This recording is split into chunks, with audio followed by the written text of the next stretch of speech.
Cover 2 with Blaine Bishop and Zach Lyons here on 104.5 The Zone, powered by All Four Seasons Garage Door and broadcasting live from the 104.5 The Zone Circus Sports Studio. Kentucky's largest sports book can now be found at Circus Sports at Kentucky Downs. We've got a lot to get to today. Of course, we'll go around the NFL. Big meltdown game, it feels like, last night. If I would have told you that a team converted a 4th and 27 and still lost the game, you would have thought I was talking about the Davis Mills Texans, but that was, in fact, the Josh Allen Buffalo Bills. That just goes to show you any given Sunday still exists in this world. Oh, it was a wild game. And listen, is that the play where they tossed it back? Yeah. Oh, yeah. Here's also my thing about that game. We don't need to compare it to what happened with Cam Ward and the Titans and Titans versus Texans and all that kind of stuff. Different matchups, different opponents, different ways to attack each other. But let me say this. This Texans defense is championship caliber, Super Bowl caliber. Can C.J. Stroud get back to healthy and maybe take this team over the hump? But Davis Mills is doing a pretty good job. Your boy, Davis Mills. my man, long neck, is balling, man. He still missed a couple throws I thought he should have made, at least the part that I watched. But, man, they on a little bit of run.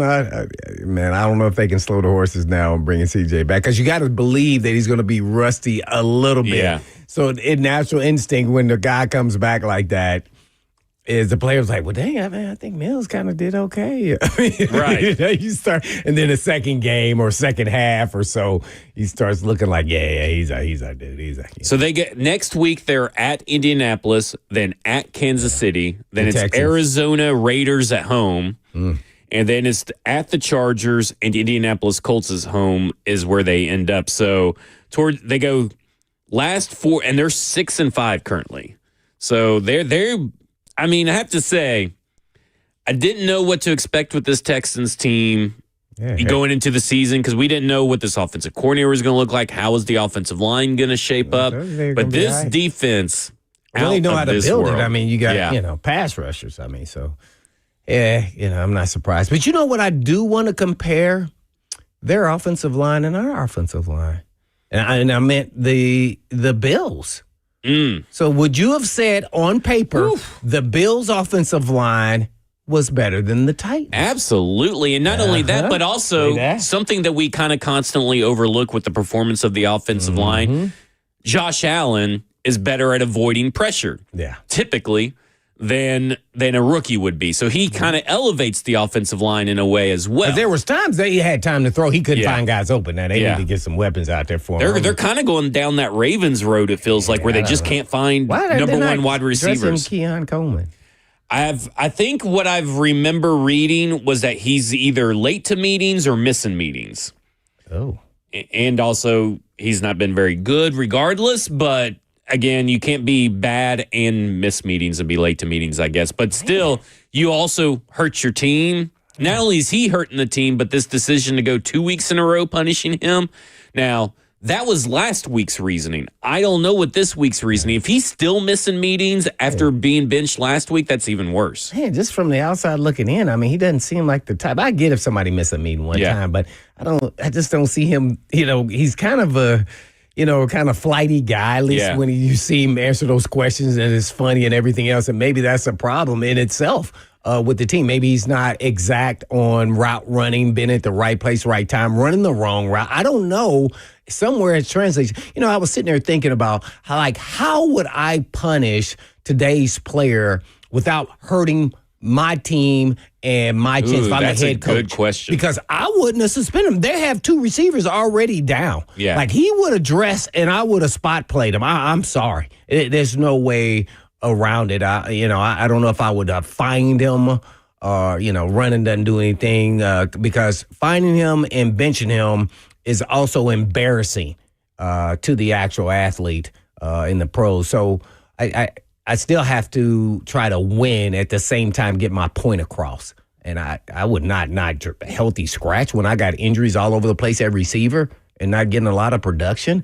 Man, that one there, man, that's a tough pill to swallow as a coach. It feels like the Ravens, the Bills, and to a different kind of extent, the Bengals do it. But they ask these elite quarterbacks, for lack of a better term. I don't know if I'd call them all elite, but right now, top 5 quarterbacks: Joe Burrow, Josh Allen, and Lamar Jackson. Ask them to elevate so much, so often. Like for Josh Allen and the Ravens, they're asking him to elevate really bad receiving cores for the longest of times, not getting true number ones. And then the Bengals asking them to do it with a bad offensive line.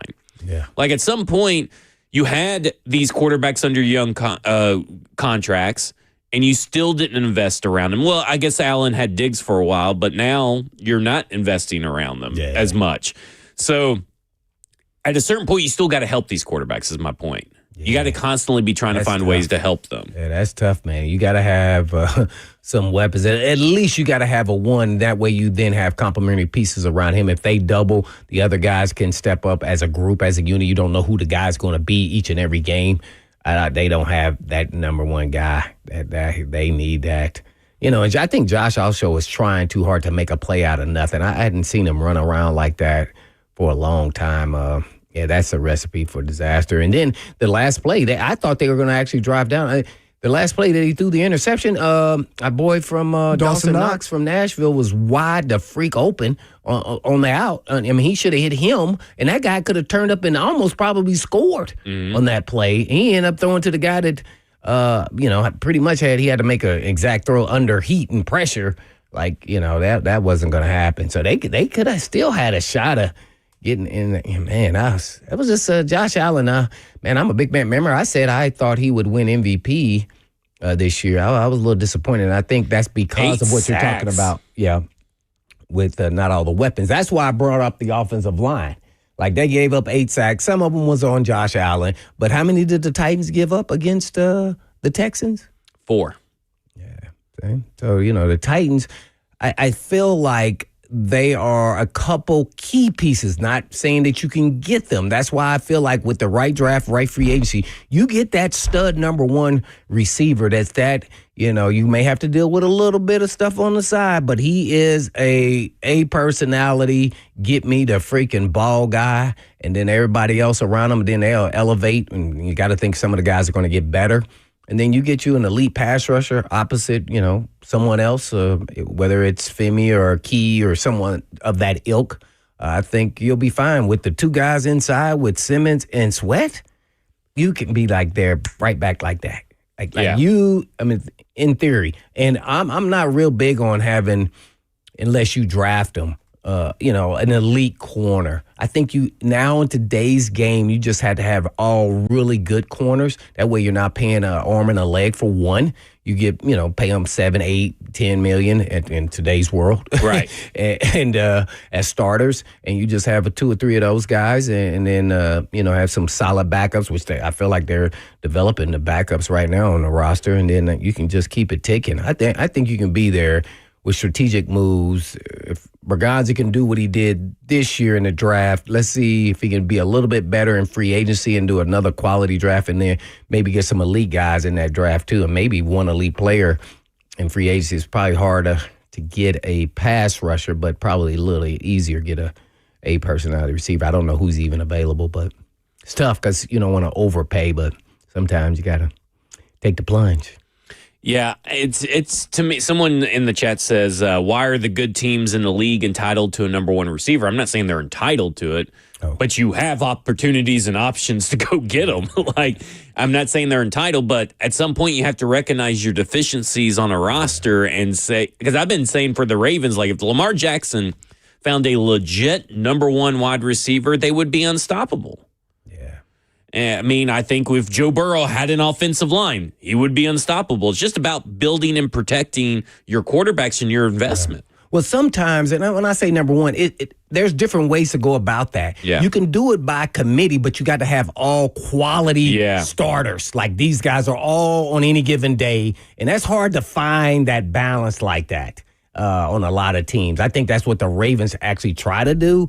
And they just don't do it with. They do it with like some teams have an Achilles heel on picking certain positions. Like the Steelers are really good at picking a wide receiver for whatever reason. Yeah, it's really weird. So I can't say the Titans are any of those categories where we're sitting right now, but It's just, we've had issues in the past Right. signing, receivers and just never getting that elite guy. Besides, we can say in modern history, A.J. Brown. That's the only guy. By the way, a lot of people trying to say he's slipping. He's like, oh, okay, I guess Shaquan is too, because his numbers aren't the same either last year. I wonder how that would play in our locker room, because that kind of is a splinter right there. Yeah. That's starting that crack right there. You don't have to say that, bro. Come on, you don't have to defend yourself. He's in another realm right now. I told you that was going to happen in Philly. Once and his personality is, once he's not having production, even with wins, that's not good enough, because the Philly media is going to ask him, hey, man, 4 for 30. Well, what's up? Yeah, he's going to be like, no. Right. See, so it's going to start, because that's not good enough. You're winning, and it doesn't even matter. But if you start feeling like you're getting attacked week after week after week, and you're not having production, you're making $30 million, even though you're 8-2, something's wrong. Right. He's playing with Noodle Arm. Yeah. Yes.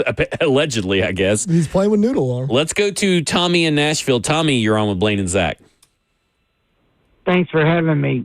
I'm surprised the commentators didn't see this, because I sure saw it. On that 4th and 26 play, the miracle play, where they got the first down, the receiver got hit way out of bounds on that play. And I know they were down one referee, and I don't know if y'all saw it. You can go back and look at it, but it was clearly should have been another 15 yards on that play, and it, of course, might have had something to do with the outcome of the game. Thanks, Hart. Thanks. Can I say something real quick? Yeah, go ahead. He brought up the commentators, and I'm sorry, this might rub people the wrong way because this dude is a legend, but I've been feeling this for a few years now. Al Michaels needs to just hang it up. Just hang it up. The enthusiasm isn't there anymore. He's been such a legend, but it's just, I don't enjoy listening to games called by Al Michaels anymore. That call in the 4th and 27 play, it's like, oh, then they got it. Come on, man. All right. Send Ross at cumulus.com if you want to write to Ross and complain about that. I guess you're a legend. You want him to walk out with grace. Man, that guy was calling games. It's funny you say that. I was saying the exact same thing. I'm like, dang, man, this guy's got to be. And I meant to look up like how old he is, but he has this distinguished voice. Now, the excitement level and all those other things are a little bit different, but his tone of voice, it attracts me. It draws me in. But he's definitely losing a little bit of luster there. Are you trying to mess with the old man? I'm not. I'm just saying, He's beating up on the elderly. Elder abuse. It's been going on for a few years now. It's got to stop. Yeah. He was looking kind of rough there, man. He looked like he was falling asleep there. Some of these games they get, he might be, honestly. Yeah, I mean, some of these Thursday night football games are notoriously just pretty much boring more often than not. Man, it's tough because Herbie's doing it, man, and I felt like, dang, man, I felt like I just watched you. Yeah, man, you flying all over the place. All right, coming up next, we'll go around the NFL with Jordan DeGenie of CBS Sports. This is Cover 2 with Blaine Bishop and Zach Lyons here on 104.5 The Zone.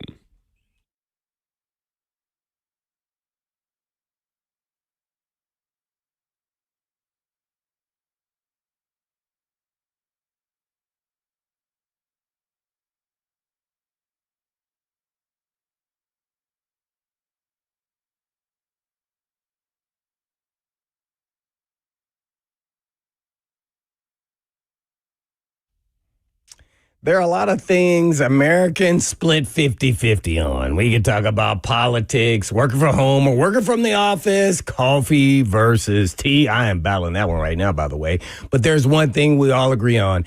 Hey, it's Blaine Bishop. And taking your car for repairs can be complicated. Your repair is only as good as the person under the hood. And most of the problems in fixing your vehicle is a knowledge issue, not someone trying to rip you off. I mean, that's hard to convince, but I believe that. And a lot of techs are not properly trained, so they end up guessing what to do and what causes delays in getting your vehicle back or repeat visits for the same freaking issue.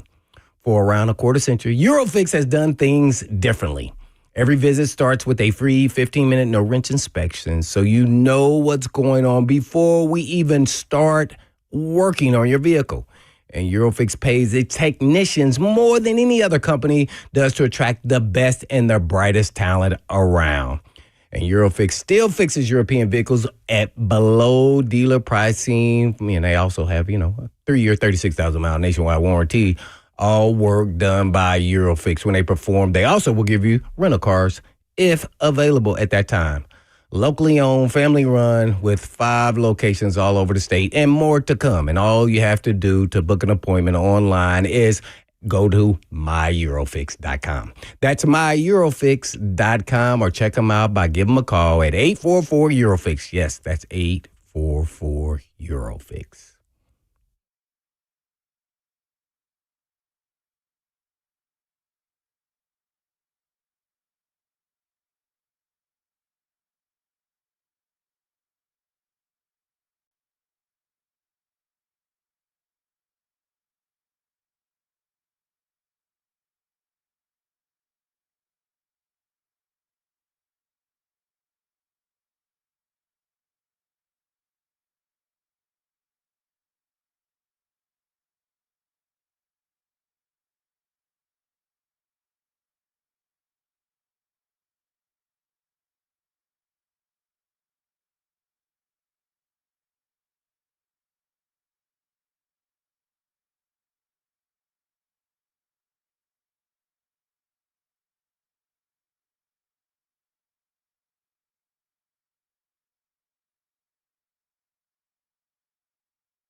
Cover 2 with Blaine Bishop and Zach Lyons here on 104.5 The Zone, powered by All Four Seasons Garage Door. And it's time to go around the NFL with Jordan DeJaney of CBS Sports. And Jordan, let's start with last night's game. The Buffalo Bills just got put in a blender on offense by this Houston Texans defense. So let's start with the Buffalo Bills side. What is going on up there with Joe Brady, Josh Allen? We saw Josh Allen showing big time signs of frustration on the sidelines, and all that kind of stuff. I mean, what is the future hold for this whole, I guess, trio of Sean McDermott, Josh Allen, and Joe Brady? Because obviously Josh Allen ain't going anywhere. Yeah, what's going on, Zach? Am I okay to take Joe Brady off my coaching big board now? Because I'm not feeling so good about his candidacy after watching last night. I mean, when it comes to Buffalo, I think we all would agree that they do not appear to be the same kind of level of contender as they were in years past. And there's a couple of reasons why. First of all is the weaponry. I think that the Buffalo Bills wide receiving core probably ranks bottom 10, bottom 5 in the NFL. And that fact is exacerbated when you have Keon Coleman being a healthy scratch and Dalton Kincaid out with injury as well. Buffalo fans have been talking about this point for many years, it seems like, but Brandon Beane has always come back saying it's more about the infrastructure and the offensive line protection around Josh Allen.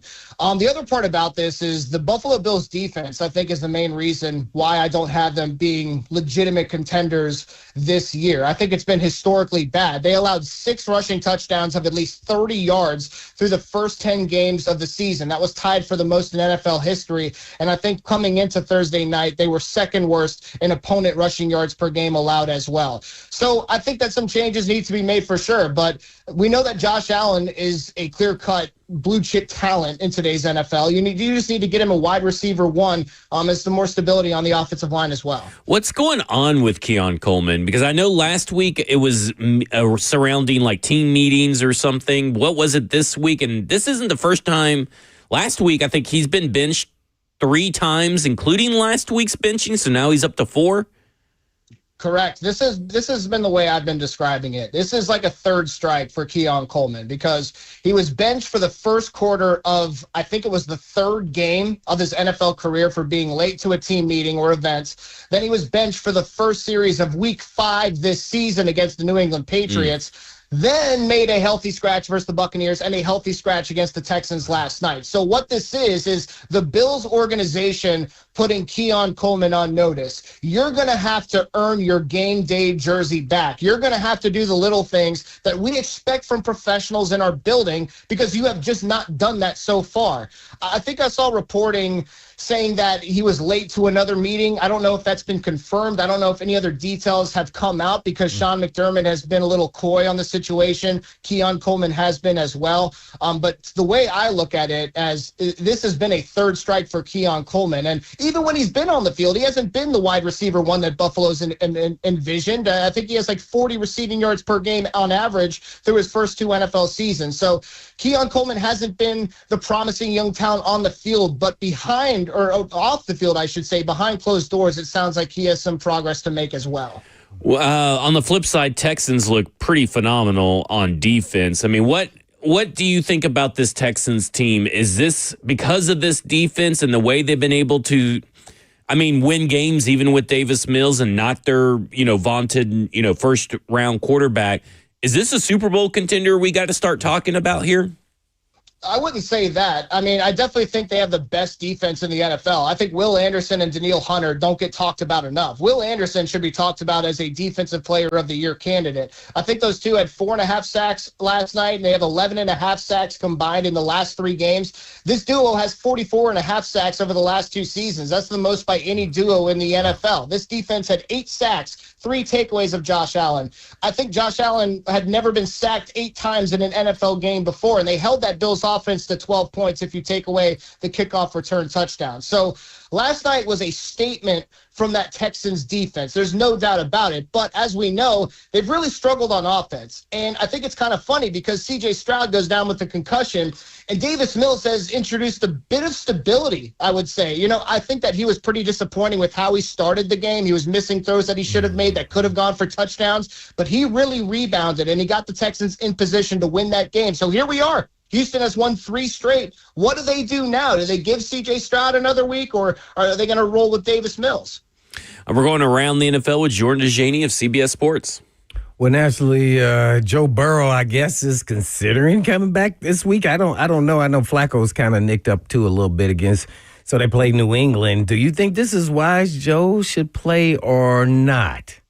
No, Blaine. Let's shelve him, man. I think it's pretty crazy. He's considering coming back right now. We don't have clarity just yet. I think we might find out tomorrow if he's going to actually be activated and suit up against the Patriots. But I will tell you, from where I'm standing, I think that would surprise me. But the bottom line is that Joe Burrow is very ahead of schedule when it comes to his recovery and his return to the field. He's been practicing. His 21-day practice window got opened up last week. So he had to be activated this week for the Patriots game.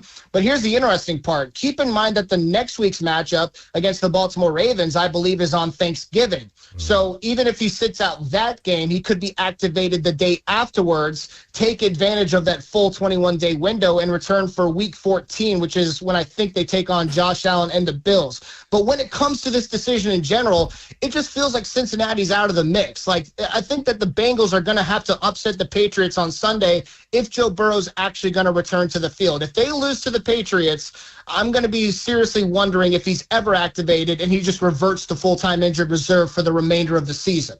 Well, a quarterback that looks like he's going to be activated, I'm sure you know this, but I'm wondering how effective he'll be, and that's Aaron Rodgers with the left wrist, injury. I guess he fractured it, so really it's broke. So how does a quarterback play, get snaps with a kind of a broken wrist? I mean, is he going to have like a cast-like thing on there? They're going to just tape it up really tight. I mean, how is he going to be able to play, especially against the Bears, who are, playing pretty well as well? Tell us a little bit about Caleb Williams and how he's turned it around.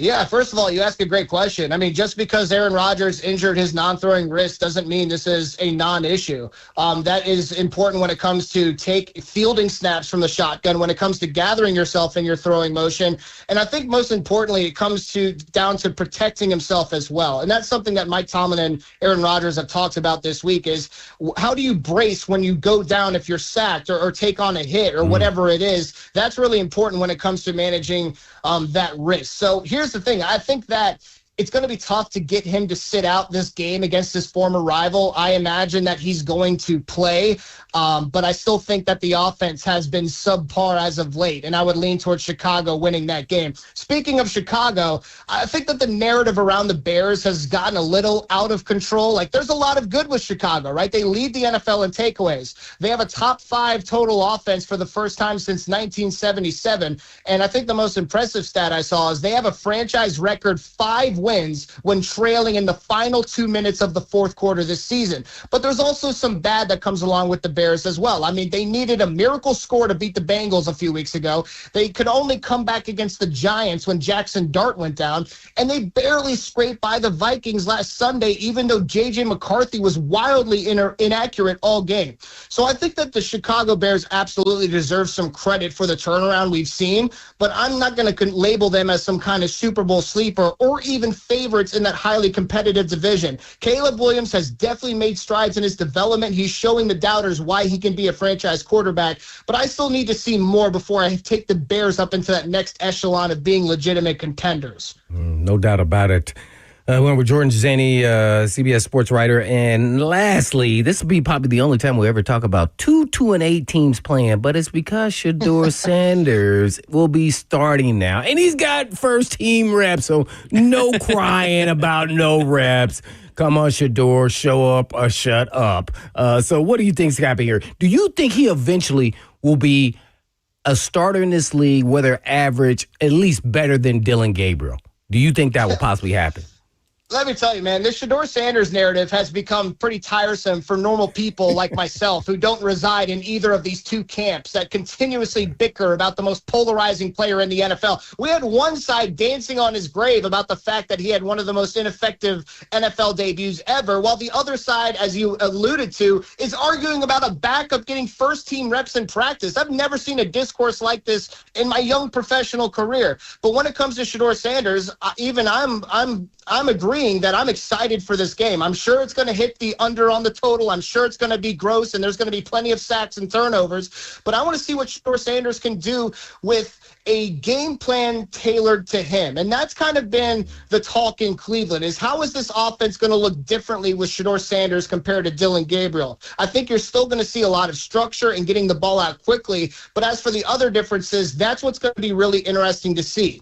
Now, when it comes to Shedeur Sanders as a prospect, I thought he was a good player. I don't know if he was a bona fide top 10 pick by any means, but I think if he's someone who can buy into his system, he does have what's necessary to be somewhat of an NFL starting quarterback. I'm not trying to say he has the ceiling of being a Pro Bowl player, but yeah, I do think that it's possible he can be a starter at the NFL level. You have it, Jordan DeJaney. Jordan, I think the Tennessee Titans in the last year or so have been a perfect example. If you're going to fire the head coach, you might as well fire the GM, or vice versa, because they should have fired the GM and fired the head coach last year. Over on the flip side, the Atlanta Falcons are the example of, if you're going to fire the head coach, fire the GM. Do you think Terry Fontenot needs a lot of heat on his neck right now, more so than Raheem Morris, for the way they've handled the situation? Even dating back to his days with Arthur Smith, they haven't been able to get the quarterback situation right. Yeah, I think he has it. And you ask a good question, because not many people in the national media are talking about the Atlanta Falcons of all teams. But Terry Fontenot is definitely someone who is on the hot seat, and he should be. I don't think he's fielded a winning season during his tenure down in Atlanta. So the Michael Penix Jr. injury is very big. I would make the argument that it actually puts the Falcons in the market for a starting quarterback next season, because his recovery timetable is going to be right up against the start of the season, August, September area. And this is going to be his third injury on an ACL as well. And then you bring in the fact that this duo of Raheem Morris and Terry Fontenot, they're undoubtedly under pressure, so they need to make something happen. That's why I do think Atlanta's going to be surveying the quarterback market this offseason. But then here's the other part about it. The GM sold his first-round pick in this upcoming draft to the Los Angeles Rams for James Pierce Jr., and with what's going on in Atlanta right now, they desperately need that first-round pick for the slight rebuild that they are about to embrace. So that was a bad decision by Terry Fontenot, even if James Pierce Jr. ends up being a legitimate pass rusher. I think that this loss against the Panthers this past week could be a major turning point for the franchise at large when it comes to the leadership, when it comes to the coaching, and when it comes to the quarterback situation as well. Yeah, I just wonder how much heat Raheem Morris has taken for Terry at this point, because it feels like really I think Raheem Morris can be a good head coach. I just don't know about Terry as a GM, and it feels like now we've seen 5 seasons of not being able to put it all together for this team. I would absolutely agree with that. And, you bring up the timelines when it comes to firing general managers and head coaches. I don't think anyone would bat an eye if they ended up getting rid of their head coach as well. But to your point, I don't think that Raheem is a bad head coach. I think he's a great defensive mind. I think he's a leader of men. I think he can foster the culture you want from a winning organization. But he got caught up in a very curious situation, in my opinion. So I'd like to see him keep his job and see what happens. But I think that the GM absolutely needs to be fired. Okay. The Philadelphia Eagles. Apparently, A.J. Brown called it a crap show last week. We talked about it last week. He even had to have a meeting with the owner, apparently, since making those statements. And then yesterday, he's saying, well, if I'm having a bad year, then I guess Saquon sucks too. I mean, is A.J. Brown just trying to punch his ticket out of there at this point? I mean, they are still a 7-2 team. Yeah, can't you see the notification from Ian Rappaport already this offseason? A.J. Brown has been traded to the New England Patriots. No, I think that it's obviously a major headline here. And what I alluded to when I was speaking with you guys last week was that it was very notable that when A.J. Brown came into the locker room after that whole streaming incident, that he did not apologize. Like, he was standing on his business. He wasn't going to take back his words. And that's when it became clear to me that this story was not over. So we had that instance in the locker room yesterday when he basically brings Saquon Barkley's name up when he was asked about, what do you think about people who don't think you're the same player? He says, well, I guess Saquon Barkley isn't the same player either. Now, that could be viewed as throwing your teammate under the bus. I can't really argue that it's not. But I really do look at those comments as an insult towards the offensive coordinator, Kevin Patullo. That's the way I viewed those comments. I don't think that A.J. Brown is very happy with the offense just in general. It's not about touches and targets for himself, but he sees the offense as being inefficient when it should be one of the best in the NFL. And he's pointing to his own stats and Saquon Barkley's as well as reasons for his argument. So I wouldn't have exactly voiced my opinion using those words, bringing up another teammate who has disappointed, but A.J. Brown decided to, and that's why I don't think that we're at the end of this story. I think there's more headlines to come, and yeah, I think it's natural to wonder if A.J. Brown could be playing his football elsewhere in 2026. The most dysfunctional great team I've seen in a while, maybe ever. The Chiefs are on the other end. They've lost. They're 0-5 in one-score games, where last year they were excellent at one-score games. I read a piece today where some people say maybe their age of the roster is one of the reasons, and because they play so far into February every year. I mean, is that kind of excuse making for what's going on with the Chiefs, or in your mind, does that make sense? And where are they at right now with this whole franchise? It does make sense to me. It does make sense. And I think I know the piece you're alluding to. I thought it was fantastic getting some insight from different people around the NFL about what are the Chiefs right now? Are they taking a step backwards? Are they still the NFL contender that we've come to love? But you bring, there's two things that stand out about Kansas City this year to me, and you already brought one of them up. They're 0-5 in one-score games this season. That's the worst record in the NFL. So remember last year when they were winning all those close games? Well, that's not happening anymore. We're having regression to the mean. That's a major factor in what's happened with Kansas City this season.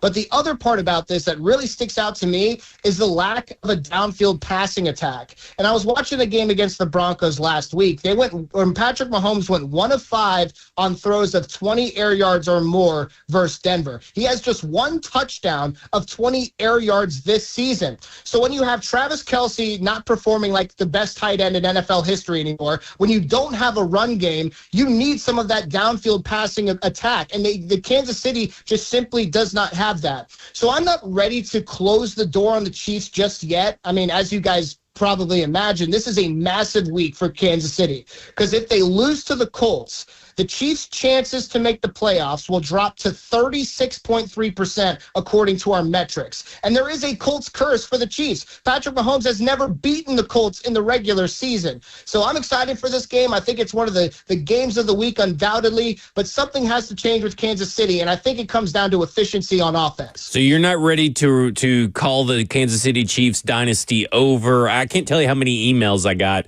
from like websites I've subscribed to that was the byline. And that it's still the Chiefs, right? Still Patrick Mahomes, still Andy Reid. They still know how to win. They just haven't had it yet.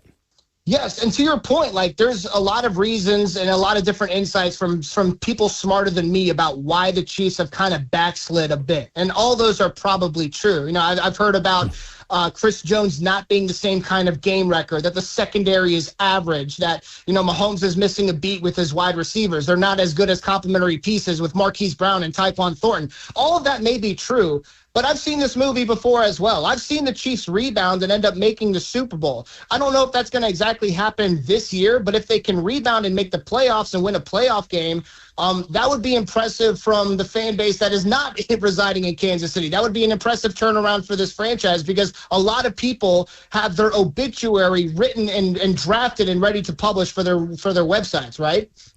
Right. Yeah, well, before we let you go, tell us a little bit of, at least give us some hope here for the Titans. Tell us a little bit about the Seahawks and what they've been doing this year. Oh, if you want hope for the Titans, I don't think you want to hear what I have to say about the Seahawks. This is one of the most efficient teams in the NFL. What I will say is that struggled in the red zone against the Rams. I think they had one touchdown and 3 field goals.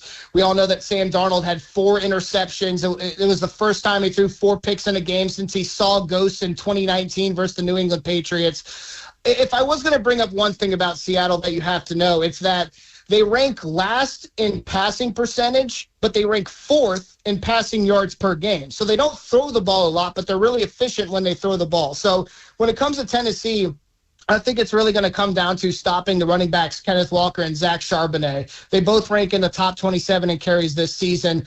When it comes to the Titans, it really stinks that Calvin Ridley went down. This wide receiving core is ailing. But I think that they put on tape one of their more complete efforts of the season against the Houston Texans. So I'm excited to see what happens moving forward. We'll see if they can cover that massive number of 13.5. I don't know if I'm betting on that one. I told everybody 7.5 last week. 13.5 may be too rich for my blood. I believe in the Seahawks team. We'll stay tuned for your best bets. Yeah, there you go. All right. Jordan DeJaney of CBS Sports. We went around the NFL with him. Jordan, we appreciate it. Hey, thanks, guys, so much. No problem. All right, coming up next, let's talk a little bit about some college football. Let's talk about the University of Tennessee versus Florida game that is coming up. They're heading to the Swamp. Can they get it done? This is Cover 2 with Blaine Bishop and Zach Lyons here on 104.5 The Zone.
Cover 2 with Blaine Bishop and Zach Lyons here on 104.5 The Zone, powered by All Four Seasons Garage Doors. 615-737-1045 is the number. Oh, Gator. November 14th, 1953 was the first game that Tennessee played in Gainesville. That has been 22 meetings in Gainesville between these two teams. Tennessee is 5-17. They've only won 2 games since 1971. Dang. They've been right now since 2003 was their last win in the Swamp. They're on a 10-game losing streak. We're going to go to Gator Mike in a second, but I want to ask you, why is that such a weird thing about the Swamp and Tennessee? Like, and in college sports in general, you see that these kinds of streaks happen over different eras, different decades, all kinds of crazy stuff happens in college football. Why do you think that it is in college football of all things? I don't know. Different coaches, different players. Maybe after, like a handful of losses that gets out there and then the coaches start talking about it and it becomes pressure and intention. Sometimes as an athlete, you want something so bad you end up not doing as well as you should have. That's like psyche. in a game. And that's that psyche part. You want something so bad, you overdo it. You just do too much and you overplay. You run by, as a defender, you just run by the guy instead of, running, staying inside out, use the sideline as your guy. Because you want so bad to, hey, this happened to me. I want just so bad. I just want to knock his block off. I'm tired of his mouth. I'm tired of him. I'm going to get him. Then I missed because I was trying to kill him, right? So That's the same thing I think that can happen. That's the only guess. Guess what? My biggest, we're up at rivals. I'm playing Toledo, and by the way. So how could I say, I know what that's like? I do not know what that's like. But, man, watching and covering for a long time, it seems like that's got to be at least part of it. It's kind of interesting that it's gone this long. I read one article that says they've only won in the Swamp 2 times the last 52 years. I was like, oh my, that is a thing. So I don't know if it'll be a thing this year. It seems like it shouldn't be, but for whatever reason, somebody wants to prove that their orange is the real orange. Yeah, I'm just kidding. I mean, I know they have orange in their uniform, but I don't know. It's just Florida. It's just the rivalry. It's just the pressure to beat them. It's just such an odd thing, and especially in. Maybe the callers can help us. I Maybe. mean, kind of tell us they've followed the team over all these years. Maybe they can tell us what it is. Let's go to Gator Mike. Gator Mike, you're on with Blaine and Zach. Hey, happy Friday, fellas. First off, Blaine, I know you're a big NBA guy. Okay. What about my former national champion, Will Richard, with the Warriors? No, I haven't seen him. Oh, dude, he's starting now already. Oh, my. I haven't started my basketball watch for NBA or college quite yet. I'm inching towards starting to watch maybe this weekend. All right, well, you're going to have to get on that. I'm telling you, that's a perfect system for him. But anyways, I digress. Zach, I don't know what it is. I think, like a lot of Vol fans can probably speak to it more than I can on my end. But, they talk about that like, something will happen, like an interception or a fumble or a momentum shift, and then they're like, oh, here we go, like the battered ball syndrome you hear about all the time. And, especially like this year, like Blaine said, I got so many injuries. I'm not feeling super great, but I'm not feeling bad. Like I can see going either way. I can see Florida winning. I can see Tennessee winning. I'd feel better if we had, our top 2 receivers not injured and all that. But night game in the Swamp, that place is loud anyways. But then you throw in a night game where they've been drinking all day. You're under the lights. What are we, 3-7 now? 3-7 Florida team in Tennessee to get the primetime game. That just shows you how much that rivalry still means something, even though despite the record. So, and a lot of times too, I think it's where, you have young players going to their first time playing there. So like Joey Aguilar hasn't played there, a lot of these Chris Brazzell and all these guys, so that's going to be a tough thing for them. But like you said, they just have to keep that mentality and, try to decide from there. But I'm looking forward to a good game. I mean, I hope Florida pulls it out. It'd be great for that. And then, because all the pressure's on Tennessee, right? Yeah. Like, they don't want to stumble against Florida and then possibly lose at home to Vanderbilt to then fall to 7-5 on the season. I mean, Florida's already not going to a bowl, so they have no pressure on them except the win streak, right? Real quick, Gator. If you can't get Lane Kiffin, who's the guy? Well, if you ask me, if I can't get Lane Kiffin, I want him to sniff around Lincoln Riley, right? I don't think he's happy up there on the West Coast. You're doing all that travel, with the Big Ten now, so you got all those cross-country flights and stuff. I would kick the tires on that. Jed Fish is a good possibility since he graduated from Florida. He's doing okay at Washington. I just don't want Eli Drinkwitz. To me, he's Dan Mullen 2.0. I can't stand that guy. I will be a depressed Gator fan if I get Eli Drinkwitz, and I'll leave it at that. Man, the Eli Drinkowitz disrespect is kind of crazy to me. I think it's his personality. They just his style. They don't like it. But, hey, man, I kind of like that name. That's the USC coach, right? Ooh, yeah, Lincoln Riley. Yeah. He was already complaining earlier this year about having to travel, and do an 11 a.m. game. So maybe there's something to that. Oh, man, I'm hearing his name quietly for all these other jobs. Nobody's saying his name, but I'm hearing it behind the scenes. All right, let's go to Dr. Detroit real quick. Dr. Detroit, you're up with Blaine and Zach. Y'all can't handle the truth. Y'all can't handle Doctor right now. Blaine, how are you, Chief? What's going on, Stay? Blaine, do you know this is the 30th anniversary? Not today, for the love of God, but it's been 30 years since I've been talking to you guys and everybody else on Sports Talk Radio. Really? Wow, congratulations. Man, yeah, milestone. Well, absolutely. You're my brother's keeper, Blaine. But, I just need some love every now and then. I just hope that the Gators hitting a sleeper and nip on the Tennessee Vols for a loss. It will. Everybody in Rocky Top's mouth would just drop to the floor. And then I don't know how much they would put up with their head coach after that. Unless Tennessee wants to swipe my Braun brothers of Louisville. I'd love to see Louisville and Tennessee or Vanderbilt in a bowl game because by dadgummit, I will get up and go to that. Of course, I root for, our Tennessee teams, but it'd be hard. I did go to Louisville on the track scholarship. But anyway, real quick, I just want to leave. I saw a great interview with Jared Goff on Good Morning America this morning.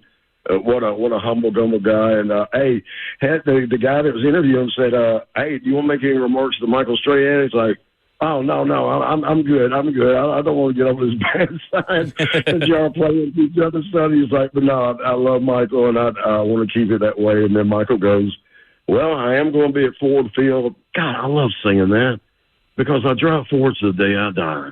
And my Lions play at Ford Field. And you know what? It kills me a little bit about going to Detroit. And, Blaine, I'll tell you about your ex-player, that Michigan State Spartan guy. He goes, man, what could aggravate you that going to Detroit? And I go, well, damn, Derek, for one damn reason, I got to go through the whole Buckeye State to get there. So, anyway, when I go to Comerica Park to see the Tigers play, I got to stare at General Motor Products, but I can tip my head to the left and see Ford Field over and over. It's a magical. It's like rainbows coming out every time I go up there. But anyway, all right. Good luck to Vanderbilt. Good luck to Tennessee. And Vanderbilt's at Tennessee this year, right? Yes. Yeah. I bid you guys a fun. I'm due. Happy Gobble Gobble Day. Go Lions. Yes. All right. All right. Coming up next, we'll talk more about the Tennessee Titans. We'll get to Steve in Nashville coming up next. But also, I think we're going to have a little topic that we just talked about off air, and I think it may make some people mad. Let's do it. Let's make some people mad on this Friday. This is Cover 2 with Blaine Bishop and Zach Lyons here on 104.5 The Zone. Gobble, gobble.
Good afternoon. It is 2:02 from the 104.5 The Zone Studios. I'm Ross Johnson. The Titans have another home contest on Sunday as they face the 7-3 Seattle Seahawks. Kickoff is set for noon Central with the Lee Company countdown to kickoff beginning at 9 a.m. here on The Zone, followed by Titans radio pregame coverage at 11.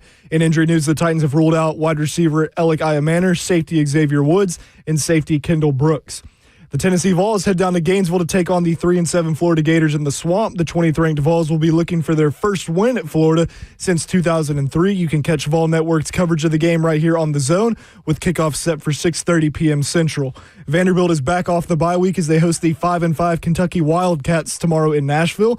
Vanderbilt sits at 8-2 and is looking to win out to have a chance at the college football playoffs. Kickoff for that game is set for 2:30 p.m. Central. Lastly, in NFL news, Colts quarterback Daniel Jones will play on Sunday versus the Chiefs despite a calf strain. Buccaneers running back Bucky Irving will be out on Sunday.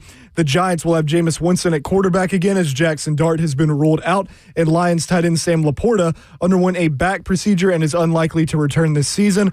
All of this per Adam Schefter. For all your foundation repair and waterproofing needs, visit USSTN.com. Breaking news I want in your home for the Titans and Vols. This is 104.5 The Zone.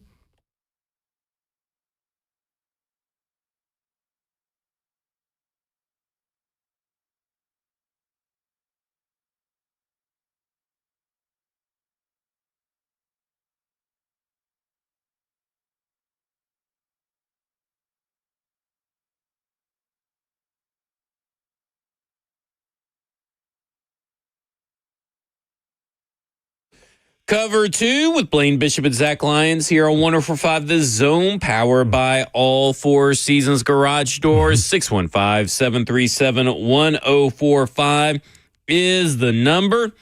Let's go to the phones. Go to Steve real quick in Nashville. Steve, you're on Blaine and Zach. Yeah, Steve, before you start talking, we gotta make sure you haven't been drinking. That's 3 calls of it.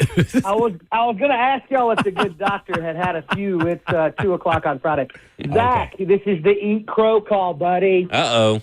This is the Eat Crow call. I got Macho Man sitting right here. You want to talk to him?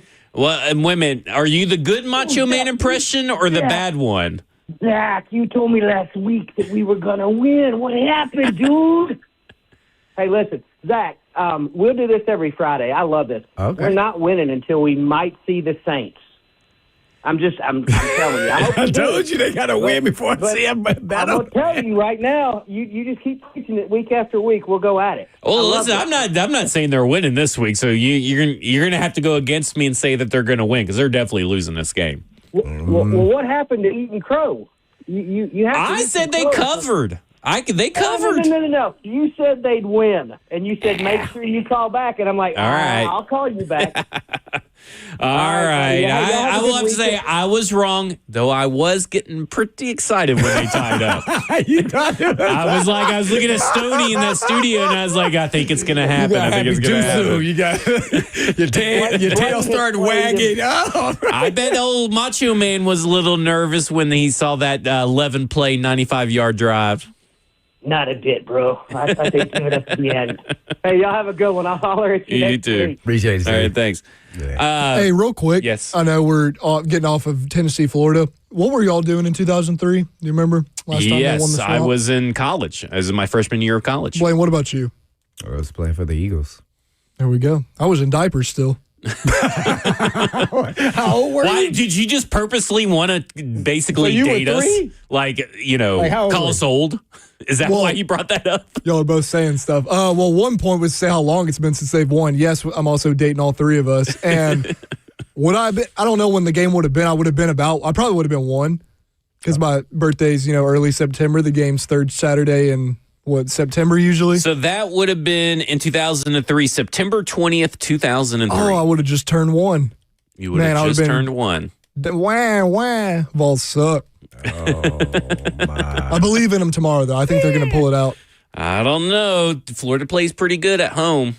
Do you think They don't win, but they play pretty good at Do home. you think there's anything to that? That one caller that said fans will be mad at Heupel if they lose. Oh, Oh, yeah, I do. absolutely. You don't think so?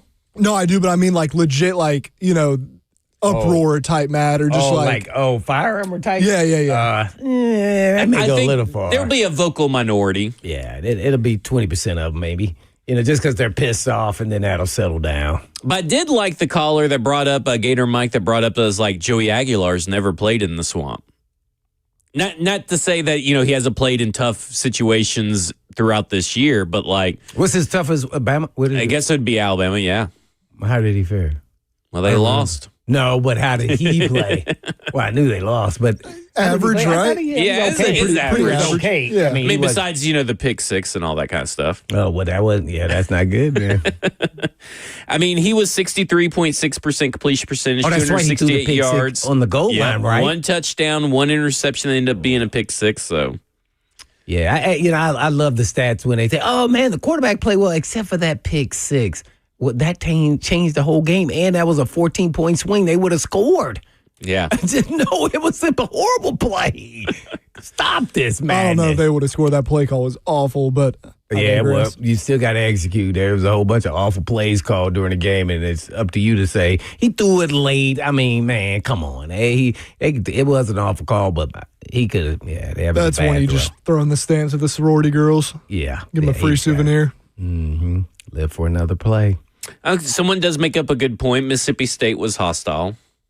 Oh, okay. Yeah, so there you go. But I mean, there were so many Vols fans there. Yeah, though. but I would also say like it's the mystique of Florida, right? He's never played, in the swamp. This isn't like his second year going into the swamp. Like he didn't play Florida. You know what I'm saying? Mm-hmm. I don't know. There's just something weird about it. But I don't feel like I don't think it really matters for him. Performed under pressure, under big circumstances. Like Bam, I didn't feel like he played bad. It's just that he throws these untimely interceptions, especially these last couple weeks. But he's thrown two picks in each game, correct? Right. Which has always been a part of his game. And it's just now roots in his head as the season moves on. Maybe they'll get him back on track. That could be the difference in the game. This would be no doubt. Yeah. This is it would be probably the worst loss of the Josh Heupel era if you lose to. Is it? You think so? I don't know. That Arkansas one. What was that last year? Arkansas. I called it. I thought they had a shot. I said if they don't get, they had the pass rusher, they had the running back, they had the quarterback, they had that receiver. Actually, I take it. I think most fans. I could be wrong. I think most fans will point to that loss in South Carolina in 2022 to knock him out of the playoff contention. Oh yeah, they didn't show up when he suspended the linebacker. I think that was that game. But that was bad because they had the playoffs on the line. Yeah, that's good. That's a good one too. They stunk that up. They didn't play well. The whole team, really. Let's go to Logan in Nashville. Logan, you're on with Blaine and Zach. What's up, Blaine and Zach? What's going on? This is Logan calling in. I just wanted to let y'all know, as long as Tennessee don't see a backup quarterback out of Florida, Florida ain't got a chance. Vols by 50. Let's get us a dub this weekend, boys. 50. He said 50 by 50. I like it. I like the confidence. Even though they're only 4.5-point favorites, let's go by 50. Speaking of 50, there's a lot of 50-point spreads. My God, there was a couple of 50-point spreads this weekend in college football. What? Alabama versus Eastern Illinois. Oh, they 50.5 points. That should be illegal for them to put them on. That's like putting Ball State. Come on. What was the other one? Who's playing Texas Samford? A&M? Texas A&M and Samford. 54.5. How do you have a spread that big? I don't know, but like that just feels like because at some point, if your spread is if you're take it off the books, even if you're like 35-0, at some point you're probably going to start sitting guys, which may not matter for these teams. They may be deep enough, but man, those are some wild spreads this weekend. Insane. What y'all want to make people mad about? Well, I don't really want to start the conversation right now because, I mean, we only got a few minutes coming up against the break, but... We can do some analysis of Tennessee and Florida. Yeah. I mean, okay, let's say that Tennessee loses this game against Florida. Ooh. What does that say about this Tennessee team that they would now be... 7-5 or 7-4? Oh, no, it would be an uproar, and they would be...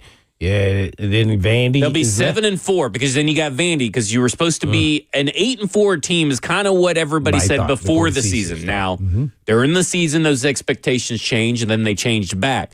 But like, what would that say about this team to lose to Florida? Is it like for this fan base not to go completely off the rails in off season? Vandy turns into a must win, like for the fans' perspective, not for Josh Heupel's job, but like the fans. To prevent a total meltdown. Well, you said if they lost, I don't like doing that, but if they lost just even to Florida, I think there's a part of the fan base is going to feel like that's a meltdown. Like because of the rivalry. I feel that way. This, the caller said this, and Gator Mike, he said all the pressure's on Tennessee. Yeah. And it is. He said, what do they have to? We only won 3 games. Don't have a head coach. I mean, fired a head coach. So I think this is a must win. It'll be interesting to see how the players play and respond in this game early on. I really think we'll get to see what this is going to look like. Now, it still can be a competitive game, but like Tennessee, I think this is a must win without a question. No way. They cannot lose this game. Yeah. What do y'all think Vols fans would be more mad at? Them losing this game versus Florida, who has 3 wins, and keeping that, curse going, or Vandy wins in Knoxville to punch a ticket to the playoffs? Which one would make them more mad, do you think? I think this Florida win would still make them more mad. I think it's close. Because this Florida team is just so, on paper, theoretically, I mean, fans will just look at the record. They don't care. Yeah. I mean, you're losing to a 3-7 team versus losing to a playoff team. Now, I mean, obviously, Vandy's got a rivalry tied to it, but the Florida is just as heated right now, and you should not win this game. Vandy is set up to possibly win that game. Right, there's a possibility. You're not supposed to lose this game against Florida. Yeah, I would say it's the Florida game is more important. What did he say? Because my earpiece fell out. He just asked us. He didn't give an answer, but he just asked us. So what's your answer to that question, Ross? Oh, it's such a toss-up. Yeah. I think if you let Vandy come into your house and beat you, and that puts Vandy in the playoffs, that's got to sting. I know this would suck, too, if they lose to Florida when they got them, on paper, but that would be a tough way to end the season in Neyland. Yeah, we've seen a couple of people. Because the little brother finally beat you. And, if you have to see Vandy in the college football playoffs knowing that they beat you to get there, oof. Oh, well, let's ask the fans. Well, yeah. Who would you rather beat, Florida? You can only beat one. Right. Yeah. You can only beat one is the question. Okay, go ahead. You can only beat one, Florida or Vandy. Which one would you rather beat? Maybe a lot of people would say Vandy because it would keep them out of the playoffs. But, man, sure, losing to Florida sure does make you look silly. Oh. All right, let's go to Jerry in Murfreesboro. Jerry, you're on with Blaine and Zach. Hey, fellas, how we doing? Doing good. How are you? Great.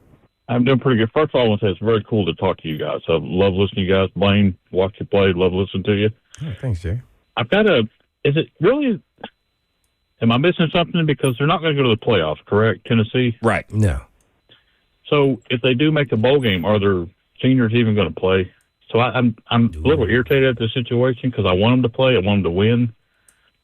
But I feel like if they win, the seniors are just going to dip out for the bowl game. So, but I'll listen out there. Thank you, fellas. Appreciate it. I think that's an issue across college football, though, especially those who are NFL bound type players. But it also depends on the level of the bowl game you get, I think. Mm-hmm. But I also want to say, I don't know if they're technically mathematically eliminated from the playoffs. It would probably be hard for them to go a 9-3 team in there, but they're only losses are against Georgia, Alabama, and Oklahoma, and they beat Vandy in this scenario. Right.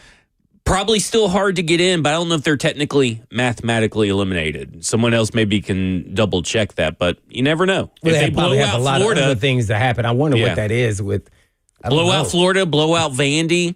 Maybe there is a case to be made that they blew out people Vandy. talk about Tennessee that if they won their last 2, they have a shot. Maybe they've just given up on the season. I think you need the ACC and Big 12 to only have one team get in. Which the That's ACC probably, right? Who am I thinking missing? Just Miami, right? Or who am I missing? They've had a bunch of teams kind of around the top. Oh, Georgia. Georgia Tech's been around there. Yeah. It'll be interesting. I don't know. I don't know if they're technically mathematically eliminated. Because what, is all I'm saying. Big Ten's going to get chances are slim, but they're not mathematically eliminated. You take the 3 champions, or the 4 champions, and then the group of 5 team. Whoever doesn't win in the Big Ten, they're probably going to get 2 other teams in between Indiana, Oregon, Ohio State. How many SEC teams could you get in there is the question. Yeah. All right, coming up next. There was an article that we talked about a few days ago talking about Sam Darnold and the front office just not really entertaining the idea of signing a veteran. We're going to revisit that conversation because we got some lingering questions. And one of those questions is If you could go back in time and do it over and have a redo, would you change anything about that situation? We're going to give you our answers. We're also going to talk about maybe who did that story really benefit?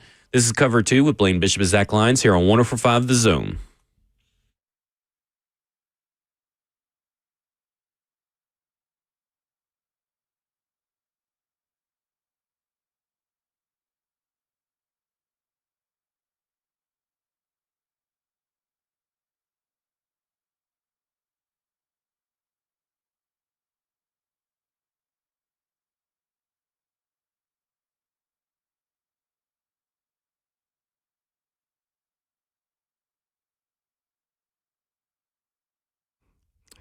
Naturally, holidays are here. And boy, I love those holiday parties and all that food, yummy to the tummy. But guess what?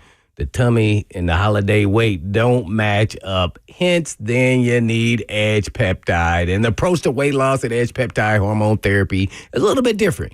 We make sure all patients have extensive lab work and face-to-face conversations in office with our nurse practitioner to create a customized treatment plan tailored to your specific needs.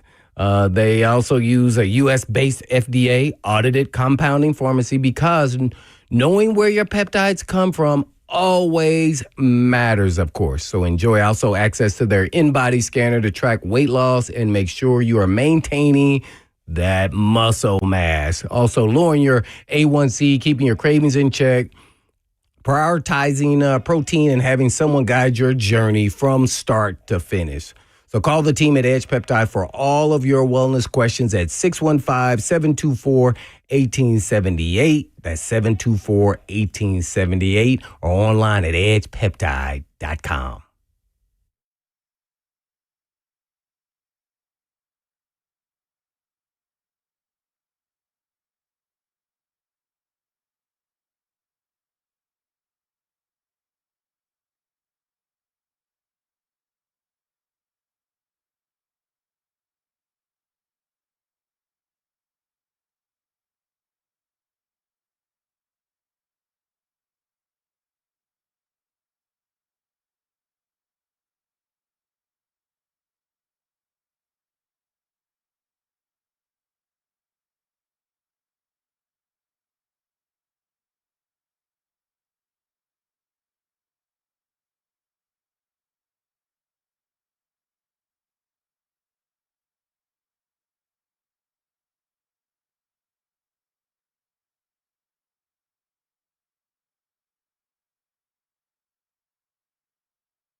Go Vols. Cover 2 with Blaine Bishop and Zach Lyons here on 104.5 The Zone, powered by All Four Seasons Garage Doors. 615-737-1045 is the number. A couple days ago, we talked about and discussed an article from Nick Suss of the Tennessean, and he was talking about how... Great article, yeah. It's a good Very article. sus. I mean, because obviously Sam Darnold's coming to town, but he had a little bit of information in there. Yeah. And we got into a discussion, and I feel like there's even broader discussion. You brought it up that you asked me, well, who does that story benefit? That part of the story. That's what I was trying to get to when I kept on saying, but it's in the article. I'm like, but no, how did this even come about? Nick Suss did a great job, but he said he had a source. And then in the article it says it in the front office. Yeah. So I was like, whoa. It's like a source, and it said he had a source, and then he says that source told him, for those that may have not heard our discussion, that the front office was not interested in pursuing Derek Carr or Sam Darnold, and that they felt that this roster wouldn't be able to take advantage of more than 7 wins over the first 2 years of his contract, 7 wins apiece. They viewed Sam Darnold as a 7-10 quarterback on this team for 2 years, for the first 2 years. And the first question we should really talk about and discuss is, like, who does that really benefit, that being out there? Is that someone protecting their butt in the front office if things go south with Cam Ward? Is this an ex-employee that is saying that, hey, maybe we would have been more successful if I would have had Sam Darnold and not Cam Ward? I don't know. Or Derek Carr. Or Derek Carr. Or whoever, yeah. But I don't know who that really benefits, but I do find that interesting that that question always needs to be asked. Who does this benefit? Yeah, and that's what I was really trying to get to. I did a horrible job at that, but it's just like, okay, Nick Suss did a great job, timeline and everything. I'm like, well, why are we talking about this coming out of the front office? So somebody's trying to cover themselves, or I don't know who that is. Like, I didn't feel like there was a need for that article. Yeah. Like, unless somebody's trying to cover themselves over, maybe they had an opinion that they wanted to go down that road of getting a veteran quarterback, and they would take 7 wins all day long. In the meantime, the same roster wouldn't have been the same, by the way. You would have got to trade that pick, and you would have had multiple picks, and you would have had higher picks, and those guys that's on the team, they would have been better players, at least talent-wise. So I think I was just hindsight looking back on it. You just like, well, the team wouldn't have been the same. And, by the way, you could have even taken a quarterback, whether this year or next year, and then kind of developed him slowly over the next 2 years, and that could have been like a Tannehill type transfer to the younger quarterback. So I don't know how to view it. How did you view that? The only thing I could see that benefiting, which I guess it would fall in the front office's favor, but is that they're committed to the idea of draft and develop, and they're not going to go after some prize. I mean, call Sam Darnold prize if you want to, don't want to, whatever, but like a prize free agent at a very important, the most important position. They're committed to drafting these young guys, keeping them Titans, and developing them and developing this team through a rebuild. Well, I think it came out because they're trying to cover themselves a little bit, because everybody's talking about, Cam Ward's a bust, or, Cam Ward, the team is losing because of Cam Ward. We want to get a quarterback in this year's draft, which is insane to even be thinking about or even talking about. So that's why I think it came out, because of that. But like we were saying this, yesterday or 2 days ago, like what does Sam Darnold do to benefit this team, quite honestly? Well, I think there's a good discussion to have with this. I think the best argument for their decision to draft Cam Ward is twofold. Is identify a quarterback as your guy, draft your guy no matter what. But number 2, I disagree with their assessment that they'd be a perennial 7-win team with Sam Darnold at their quarterback. However, I do agree with the idea of the fact that they are down a path. They're trying to go down a path of sustained success / roster building through the draft. And Ward does give you probably the best shot at that. But I'll say this. This idea that Sam Darnold would have the same exact roster around him, to your point, which you were just talking about, Blaine, is a logical fallacy. Yeah. Because just think about this scenario real quick. I don't want to make sure for flow, but like, okay, we signed Sam Darnold or somebody like that. Derek Carr. Let's use Derek Carr. Derek Carr. Guess what? We would have moved down in the draft, and guess what? We could have still drafted Dart. Yeah. And let him develop and not rush him out there. So that's what we're talking about. The roster and the decisions would have been totally different. It would have made sense for me. I mean, we talked about Sam Darnold and all that kind of stuff. And listen, someone said Sam Darnold equals Blake Bortles. Like, you've never watched Blake Bortles play, I guess. But that was in the F&M Bank chat.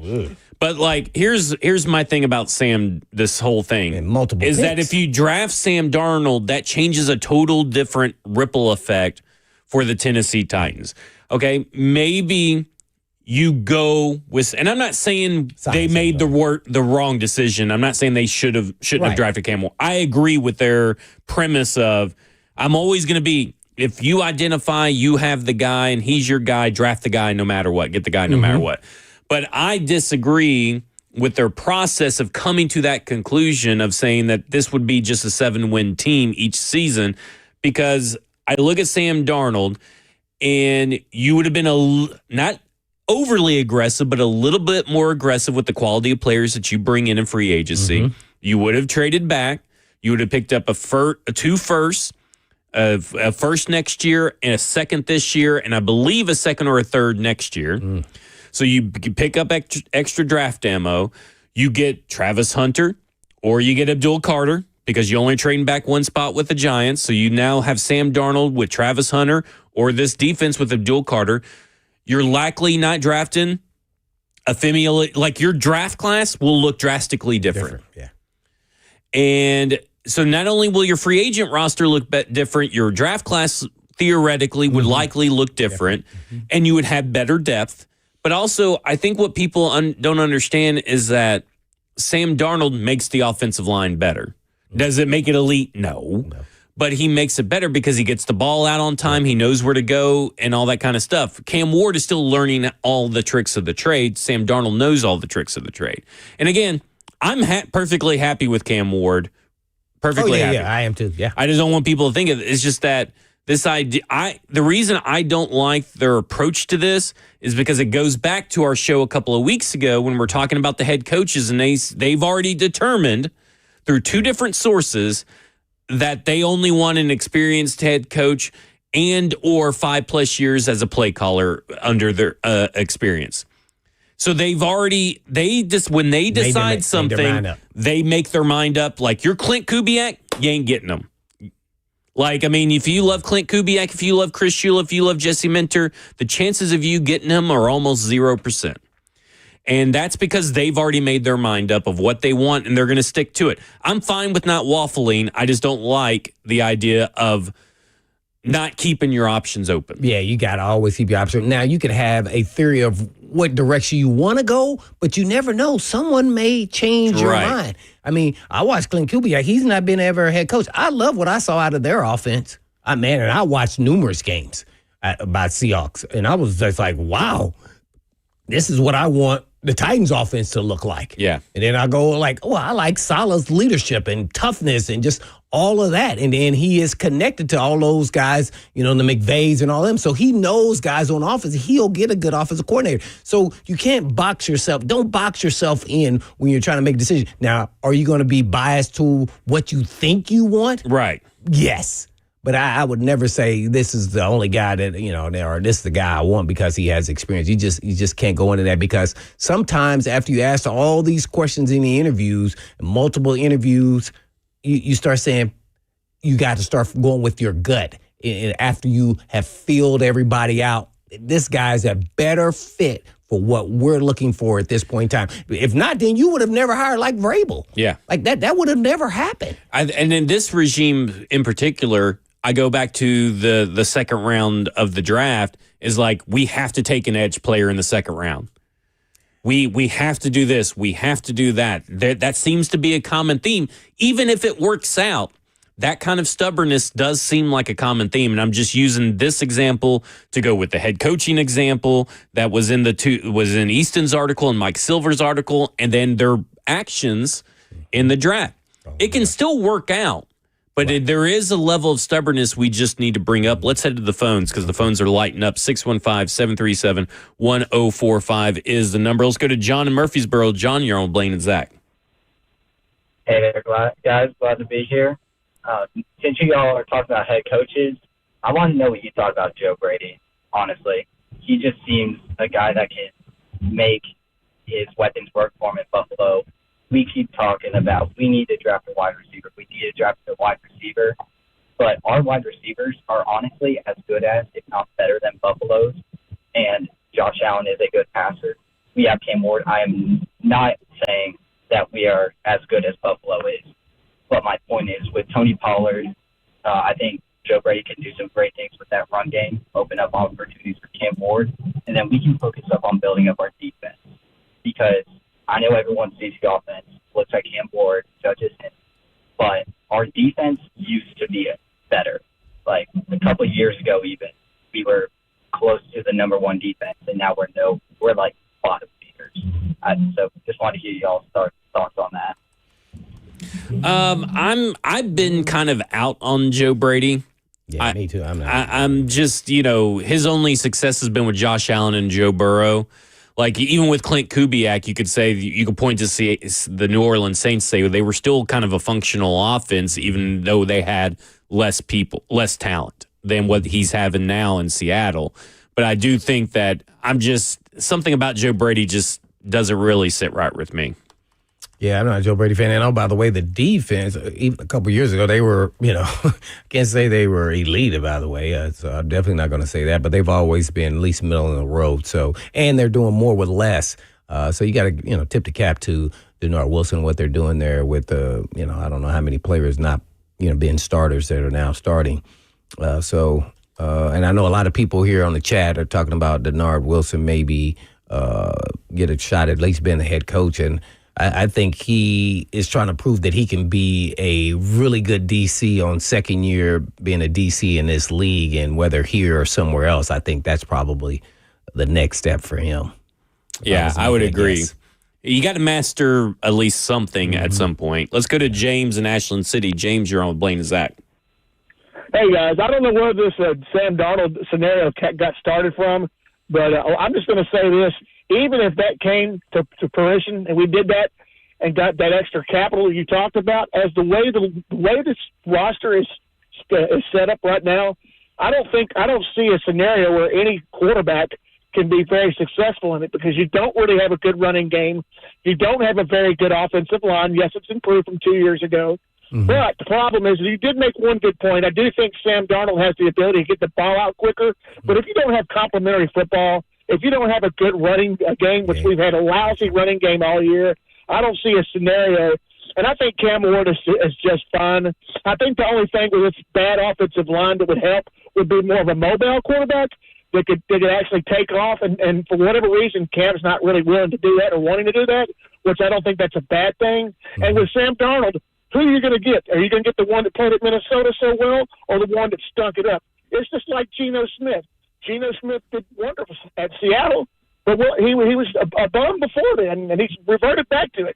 So at the end of the day, all I'm trying to say is I just don't see any quarterback right now, the way this roster is constructed, because it's a lousy team. I don't see a quarterback being very successful. And I'll hang up and see what your take is on that. Thanks, James. Man, I wish James, are you still? Yeah, I wanted to ask him, what did he think about how he played in this last game versus an elite defense? Well, they're going to say that, for Cam Ward. Mm-hmm. Yeah.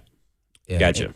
So I think it's the processing of taking what they give you is what value you bring in a veteran quarterback. And that's what we're talking about Sam Darnold. We're not saying Sam Darnold. That's why I wanted to switch it to Derek Carr. He's going to get rid of the ball quick. He knows and understands NFL defenses.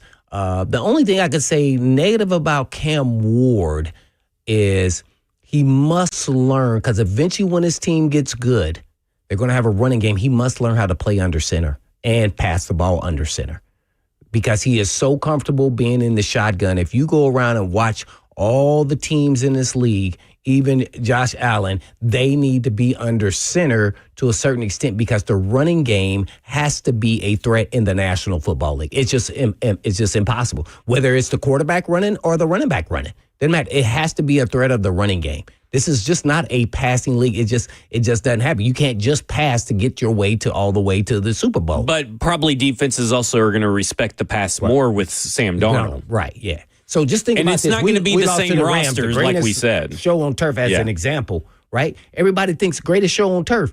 Well, who was that running back? Marshall Faulk. And he sure was running that thing. Yep. But they also threw. So you must learn how to play both under center, in shotgun, and have a running game that's effective enough to threaten the defense. If not, you're going to lose to all those teams that have the great pass rushers, and they're going to just dominate games. And then, like we said, your team would not be. We're not taking Sam Darnold and just planting him in this team. This it is. The whole different strategy of roster Different building would players be would have been different. there. Yeah. But like when you were talking about all the capital and stuff, are you saying basically we would have had to go all in on him as our franchise guy? I don't think you have to No, it's because more like a Tannehill it's only situation. a 3-year Yeah. deal up in Seattle. No, that's fair. I'm just saying, because I think the other day you said, teams are viewing him as a win now guy at this point in his career. Well, but what I was saying is that, Sam Darnold's a guy that's kind of like Baker Mayfield, right? Baker Mayfield parlayed into kind of a franchise quarterback for Tampa Bay. And Sam Darnold could probably, if he were to have success, could be your franchise quarterback. He is very young. People think he's really old. He's Yeah, He so that's came what I out was in asking. 2021, right? Right, but he also, to Blaine's point, I don't know if you said it off air or on air, but to Blaine's point, 2027, 2026, you could always draft a quarterback of the future and sit him and do everything, and that quarterback would be stepping into a much different situation, a much better situation. Yeah, I get that. All I'm saying is that I don't like their process of closing it off, not their decision, but their process of closing off their idea that this is going to only be a 7-win team, when most of us, specifically here in media, we thought this was a 5-win team. 5-6-win team, no doubt. And I think Sam Darnold, and this was in the current state of the roster, if Sam Darnold is here, that's probably a higher number we're heading into the season with. And I think most fans would probably have more optimism with Sam Darnold. But I think long-term optimism is there with Cam Ward. Mm-hmm. But we have to see it. Let's go to Rick and Franklin. Rick, you're on Blaine and Zach. Hey, thanks, guys. Thanks, guys.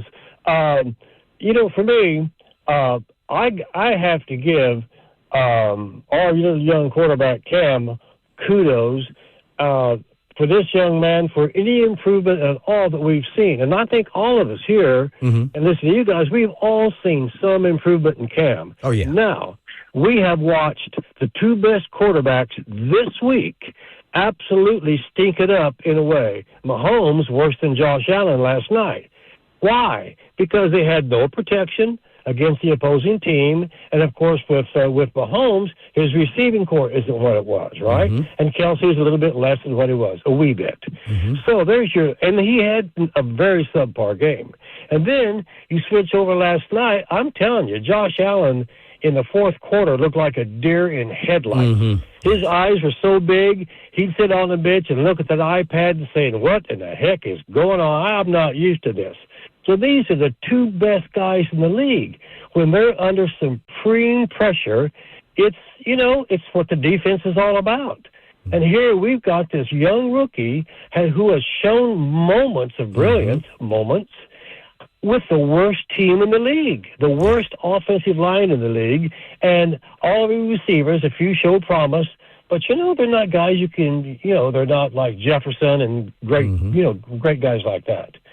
So I'm just saying it's difficult to know a whole lot, but I feel good about Cam, and I hope that next year that he has a chance to get some people around him to where we can really see what he is. But I'm sort of betting on the young man. Yeah. No, I agree with all those premises, and I think we all here, like him as well, and thought he played really. I thought it was his best game, but it's always tough to compare him to those current players that are not playing very well, that are MVP level players and candidates and guys who've won MVPs, because they had a body of work and we got to see them do well.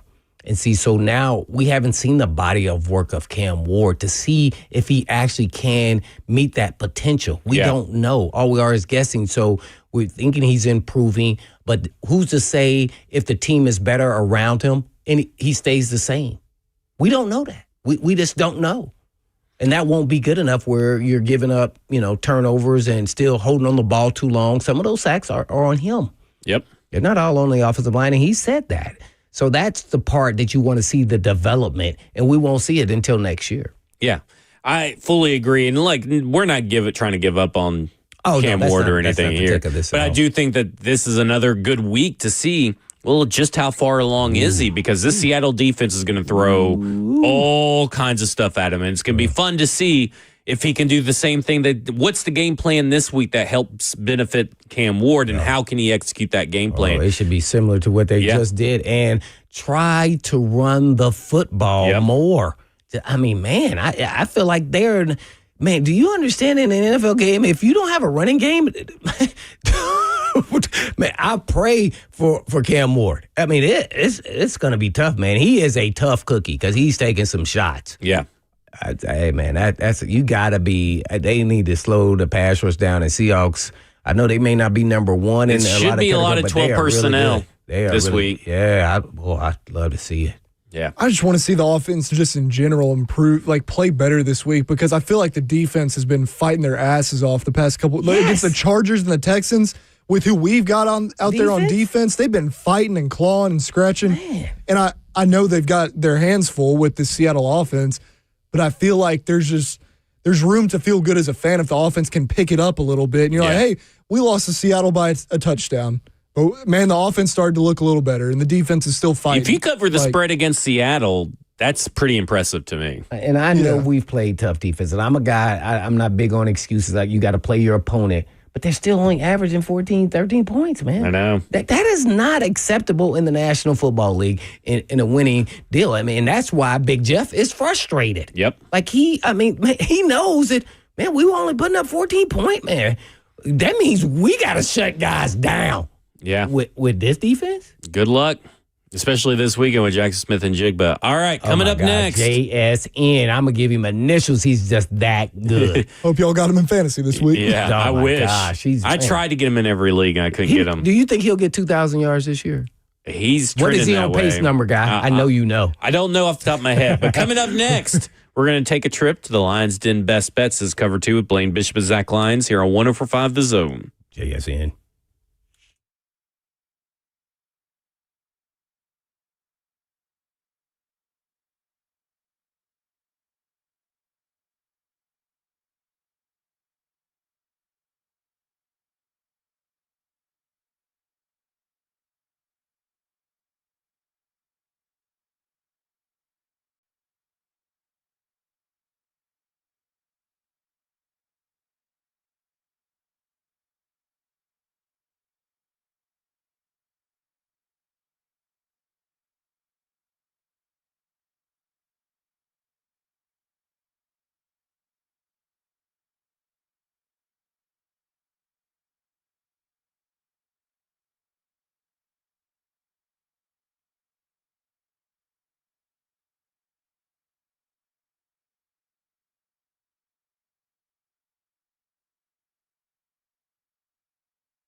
Cover 2 with Blaine Bishop and Zach Lyons here on 105 The Zone, powered by All Four Seasons Garage Doors. 615-737-1045 is the number. Lions Den Best Bets coming up here just shortly.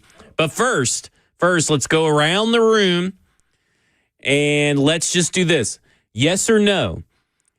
Do the Tennessee Titans cover 13.5 points? We'll start with you, Ross. Yes. I'd also like to point out we've been playing a lot of Aloe Black lately. Yeah, a lot of Aloe Black. We'll get to that in a minute. Blaine, what about you? Yes. Oh, you say yes. I'm actually surprised. You say they'll cover. I'm saying no. I think the Titans will lose by more than 13.5 points. 13.5? Yeah, 13.5 points. President of Positivity. Yep. There you go. I'm saving that for Sunday. Tennessee, do they get it done in the slot? Do they get it done in the slop, in the swamp? It might look like I'm going with, I think Tennessee's going to get it done in the swamp. How much they favor by? How much? 4.5 on the road. I believe in history. I think the Gators upset them. Ooh. I definitely believe in history, but man, I think they're gonna. I think Tennessee's gonna win in a close one. All right, there you go. All right, let's go to the Lions Den Best Bets. It was a bad week last week. I got the over 49.5 in South Carolina versus Texas A&M. I got the Penn State minus 7.5, but Texas didn't win. Tennessee Tech didn't cover against Kentucky, and Arkansas didn't get it done as well. So I've got those threes down. On the season, see, I get so on the season, I have 25 wins on 50 bets, making it 50%. So I got to have something today. You Coin were at flip. 50%. Got to have it. I'm at a coin flip right now, Okay. Blaine, so I got to be Take better one of those than that. 50-point spreads. Okay, so I'm going to take the over in the Arkansas at Texas game, the over 57.5 points. So I'm going to take the over in that game. I'm going to take Tulane to cover 8.5 on the road versus Temple. I'm going to take Michigan to cover 13.5 on the road at Maryland. I'm going to take Georgia Tech to cover at home minus 2.5 versus Pitt. And then I'm going to take the over in Missouri at Oklahoma, the over 42.5 points in that game as well. So 2 SEC games this week is where I'm going big with. time, huh? Now, what concerns you most about this? Because that Oklahoma offense has been struggling. The Missouri at Oklahoma game is the most, but I will say this. 21.7 points per game against SEC opponents is Missouri. 23 points per game with SEC opponents in Oklahoma. So I'm feeling it may be barely winning. I may be sweating But what the is whole their game. defense giving up, though, Oklahoma's? Because that's where I think their team lies right there. We'll see. We'll see. But I like to, for me, it's like this is the one that scares me the most. Like it's gonna barely happen. That running over. back, he looked nice in Yeah. a Titans uniform. That's a really good line on that game, by the way, for the over-under. Yeah, that's a really that's a sharp line, as they would say. Sharp Lions. Yeah, the sharp Lions. So there we go. So over 57.5, Arkansas at Texas. Tulane minus 8.5, Tulane at Temple. Michigan minus 13.5 against Maryland on the road. Georgia Tech minus 2.5 at home at Pittsburgh. And total over points 42.5 over.